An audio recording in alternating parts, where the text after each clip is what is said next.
자, 오랜만에 밀리터리 인사이드 시간이 돌아왔습니다. 안녕하셨습니까? 예, 안녕하십니까. 야, 이번 아이템은, 제가 제일 좋아하는 겁니다. 그렇죠. 그 많은 밀덕분들이 손에 꼽는 그런 군용기라고 할 수 있는 그야말로 대체 불가능한 네. 지상공격기 A10이 오늘 주제입니다. 맞습니다. A10 뿡뿡이. 오늘 김두용 군사평론가님이 또 어떤 식으로 또 우리에게 또 이렇게 좋은 정보를 알려줄지 지금 시작해 보겠습니다.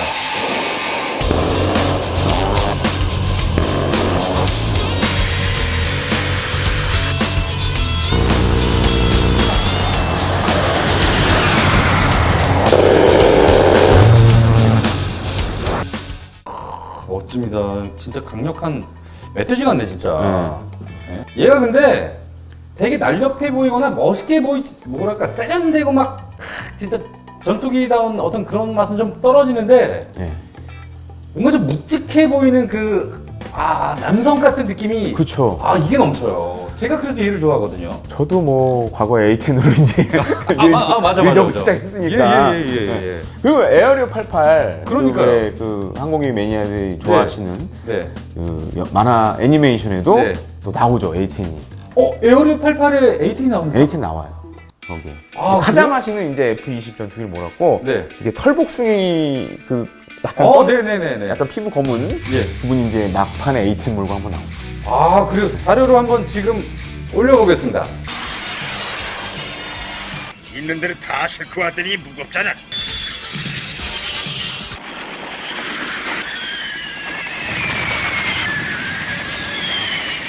그리고 사실 이제 영화에도 네. 트랜스포머에도 과거에 나온 적이 트랜스포머 있었고, 나옵니다. 나온 적이 있었고. 예, 그때도 맞습니다. 이제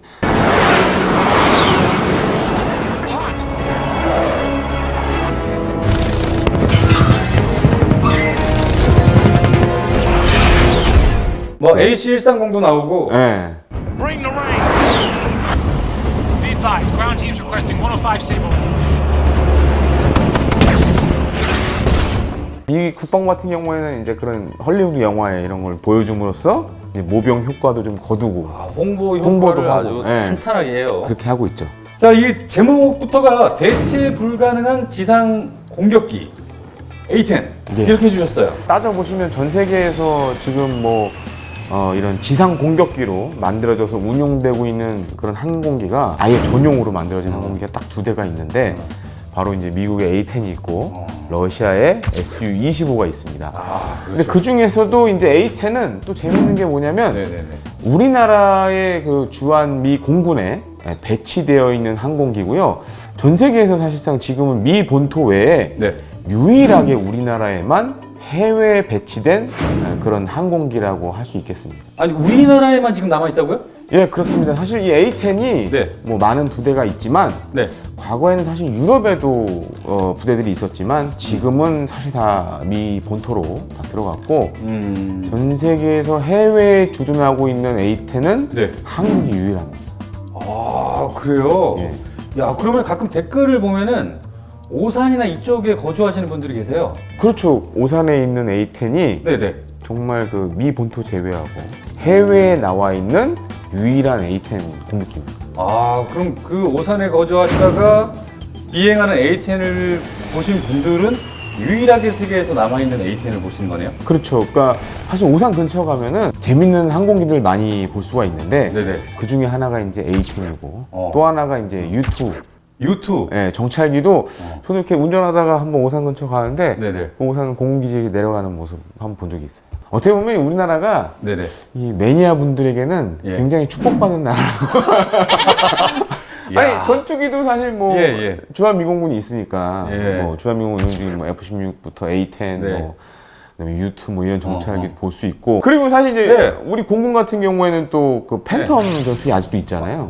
아직도 있죠? 네, 그 팬텀하고 F5, F4 네. 팬텀, F5 뭐 다 네. 있으니까 그래서 해외 매니아들이 특히 우리나라 공군 팬텀 사진 찍는 거를 되게 바라는 친구들이 많아요. 왜냐면 이제 전 세계적으로 팬텀들이 많이 없으니까. 그리고 이제 오리지널 팬텀은 더더욱 없고, 우리 또 우리나라 공군은 또 이제 미국에서 도입한 오리지널 팬텀을 쓰고 있는 나라기 때문에 그래서 상당히 외국 매니아, 항공기 매니아들은 많이 찍고 싶어 하죠. 아, 그렇구나. 근데 이게 대체 불가능하다고 말씀을 해주셨어요. 예. 왜 대체 불가능한 지상 공격기입니까? 사실 지금은 그 전투기들이 네. 뭐 지상 공격 임무도 하지만 사실 공격기로 새로 만드는 항공기는 없어요. 그러니까 공격은 지상 공격에만 특화된 그런 군용 항공기라고 할 수 있겠는데 지금은 사실 그렇게 개발을 하질 않죠. 어떻게 보면 이 과거 냉전 시절의 유산이라고 할 수도 있는데 네네. 지금 보통 전투기들이 뭐 공대공, 공대지 두 가지 임무를 하게끔 멀티롤로 많이 나오는데 네네. 반면에 이 A10 같은 경우에는 아예 처음부터 공대지 임무에 특화되게 만든 그런 항공기고 네. 또 현재까지도 계속 쓰고 있다라는 게 또 중요하고 또 여러 전쟁에서 네. 그야말로 그 다른 전투기들은 해낼 수 없었던 임무들을 많이 해냈기 때문에 그래서 사실 대체 불가능한 공격기라고 이렇게 말씀을 드리고 싶습니다.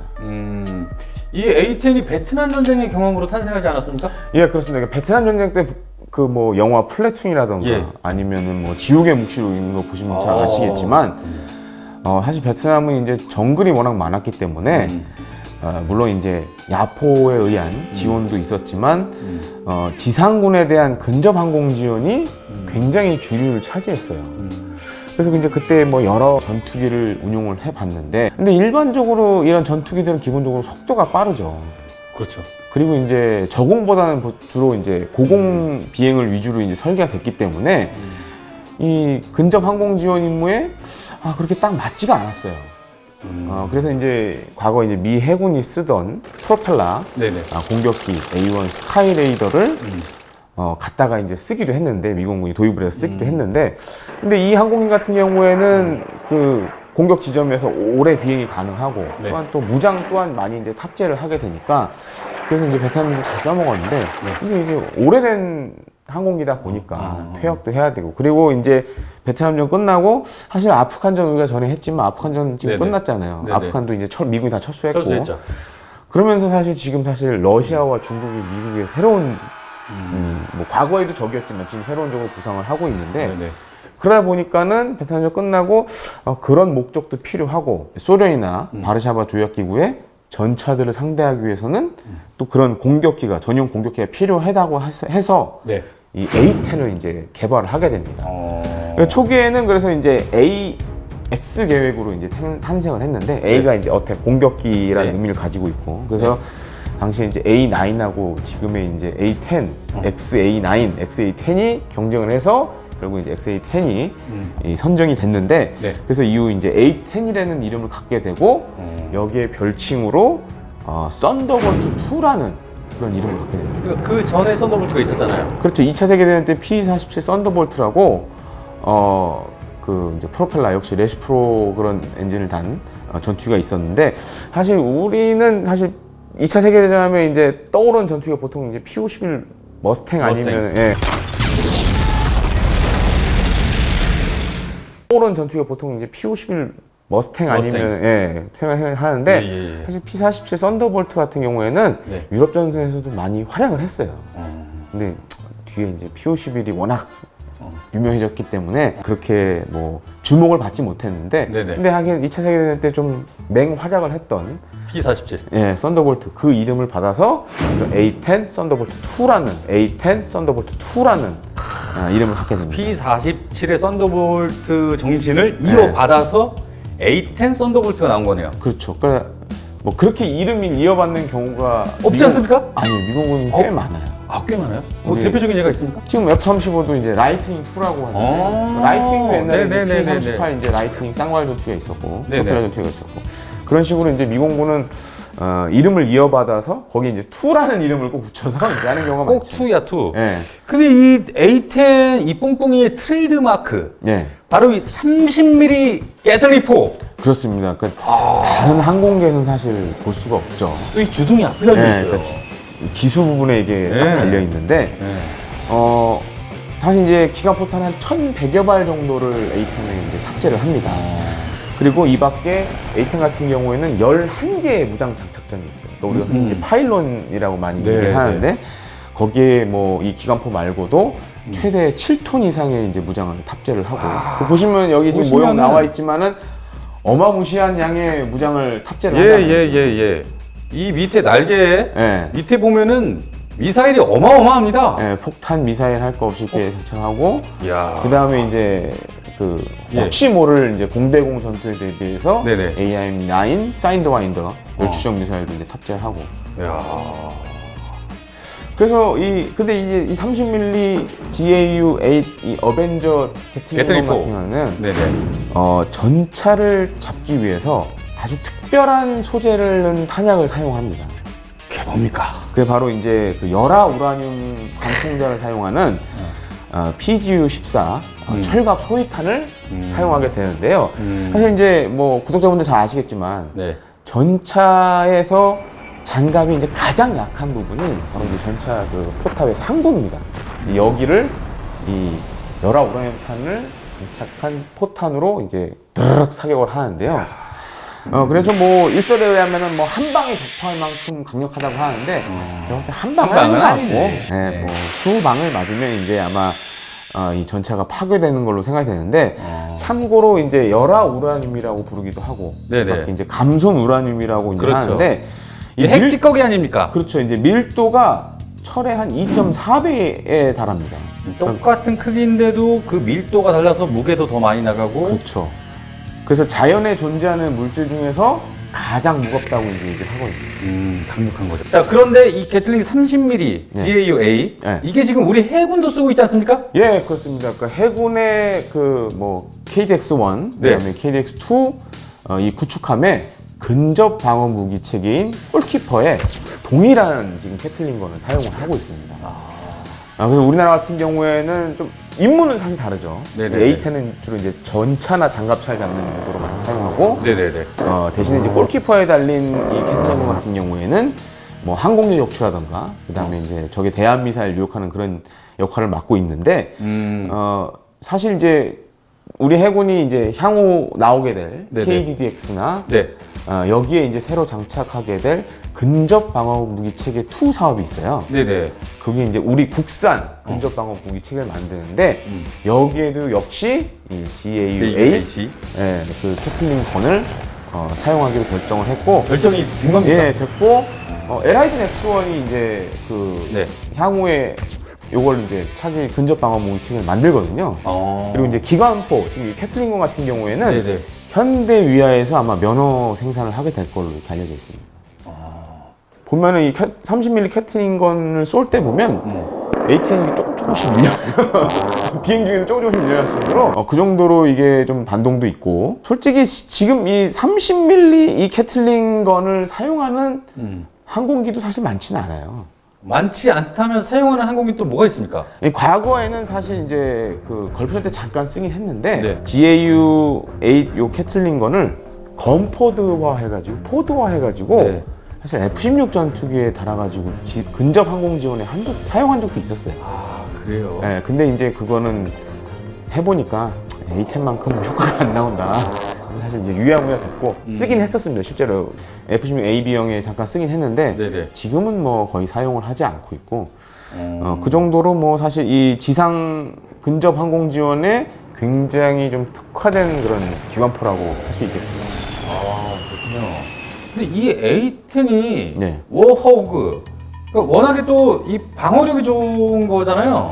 공격기가 옛날에는 많았지만 그 네. 중에서도 A10이 주목을 받았던 게 네. 바로 이제 생존성 관련된 부분입니다. 그러니까요. 그러니까 A10은 비상시에 대비해서 어떻게 보면 여러 체계들이 이중으로 돼 있었어요. 그러니까 하나가 절단이 나도 네. 다른 하나로 움직일 수 있을 정도로 그렇게 이제 설계를 했고, 네. 또 한 가지로는 이 조종석 주위에 네. 무게로 치면 한 540kg 정도 되는 네. 티타늄 장갑 일종의 이제 욕조 같이 그런 걸 만들어 가지고 설치를 했어요. 거기에 더해서 이제 방탄 소재로 예를 들어서 이제 뭐 관통은 안 하더라도 뭐 여러 탄에 의해서 이제 파편이 생길 수도 있잖아요. 네네네. 그럼 이제 안에 있는 조종석 안에 있는 기계들이 이제 고장 날 수가 있으니까 그것까지 막는 일종의 이제 복합 소재 혹은 방탄 라이너도 이렇게 또 특별하게도 설계를 했습니다. 실제로 그 이제 이 티타늄 이 항공 장갑 같은 경우에는 네. 뭐 23mm 기관 포탄 및 57mm 대공 포탄 파편을 이제 방어할 수 있는 그런 능력을 가지고 있고, 요 조종석 앞에 캐노피 부분도 소화기 정도는 뭐 우리가 소총탄 이런 거 정도는 충분히. 막을 수 있는 그런 방탄 능력 가지고 있고. 그 사례가 뭐냐면 2003년에 미군이 네. 이제 이라크에서 작전할 때 네. A10 한 대가 23mm 기관포탄에 피격되고도 살아나는 바가 있습니다. 그래서 이제 꼬리, 동체, 뭐 엔진 커버, 뭐 수평 안정판 다 망가지고 그 다음에 유압 게이지까지 다 죽어버렸는데 그런데도 또 중요한 부위에 불까지 다 붙었어요. 예. 근데도 1시간을 비행해서 쿠웨이트 미군 기지에 내렸다고 합니다. 또 조종사가 또 여자 조종사였는데 그 사진도 있어요. 그래서 네네. 이제 그 피탄된 A10 내려가지고 피탄된 A10 앞에서 네. 사진 찍은 것도 있습니다. 야, 그러니까 아무래도 얘가 네. 굉장히 저공 비행을 많이 하지 않습니까? 그렇죠. 그죠? 네. 웅 하면서 네. 그러다 보니까 좀 강력하게 방어 체계를 좀 만들긴 해야 돼요. 그러니까 이제 아무래도 낮게 날다 보면 네. 대공포탄이라던가 심지어 뭐 소총탄이나 기관총에도 이제 요격이 될 수가 있으니까. 다 쏠 거 아닙니까? 네, 그래서 그런 거에 대한 생존성을 굉장히 중요하게 생각을 했죠. 그런데 이렇게 훌륭한 A10이 예. 왜 점차 사라지고 있는 겁니까? 사실 A10은 배치됐을 단계에도 논란이 많았어요. 무슨 논란이? 왜 그러냐면은 이제